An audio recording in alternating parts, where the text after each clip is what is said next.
I just couldn't lose because এত ভালোবাসা নিয়ে আমি কেমনে হারে মানুষ। অবভিয়াসলি ওটার একটা ছেলে মায়ের খাবে, ওটা কোনো আম্মুই দেখতে চায় না। আমার ভালোই লাগছে বিকজ এটা আমার ফার্স্ট টাইম ফাইট ছিল। এতক্ষণ আমি যা বললাম অনেস্টলি আমার আর কিছু বলার নাই। অ্যাজ আই সেড যে এত ভালোবাসা I just couldn't lose because এত ভালোবাসা নিয়ে আমি কেমনে হারে মানুষ।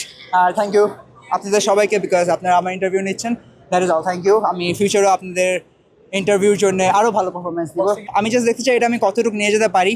আমি আমার আম্মুকে বলি নাই, বাট আমি আমার আম্মুকে বলতে চাই বিকজ আমার আম্মু অবভিয়াসলি ওটার একটা ছেলে মায়ের খাবে, ওটা কোনো আম্মুই দেখতে চায় না ইউজুয়ালি আমাদের বাংলাদেশে।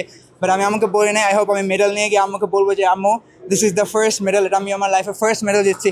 আমি পড়ালেখা এত ভালো না, I was never that good in sports, so this is my first medal and I am so excited to show আম্মু অ্যান্ড হোপফুলি আম্মু আমাকে মাফ করে দেবে বিকজ আমি আমাকে বলি না নেক্সট ইভেন্টে আমি 100% আমার আম্মুকে নিয়ে আসবো। That is all. As I said জুলকান ইজ অ্যামেজিং। বসুন্ধরার জন্যই এটা হচ্ছে বিকজ বসুন্ধরার আগে কেউ অ্যাটলিস্ট MMA এর জন্য যদি থাকে, কিক বক্সিংয়ের জন্যও থাকে, আরও অর্গানাইজেশন আছে, বাট বক্সিংকে এত বড় করে কেউ দেখায় না। আর আমি লাইক এটা আমি কি বুঝে বলে দেওয়ার পরে যে আই এম সো হ্যাপি যে বক্সিং এখন এত উপরে যাচ্ছে because boxing is the sport I fell in love with 2018 and this is the first martial arts that I loved because I saw Muhammad Ali, I saw a movie of him and তারপর থেকে it all started.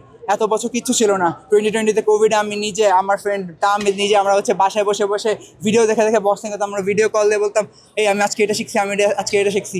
কিন্তু এখন boxing এত উপরে, everyone knows about it, everyone knows about Zulkan, everyone knows it, Boshundhara made Zulkan, so I'm really grateful for them.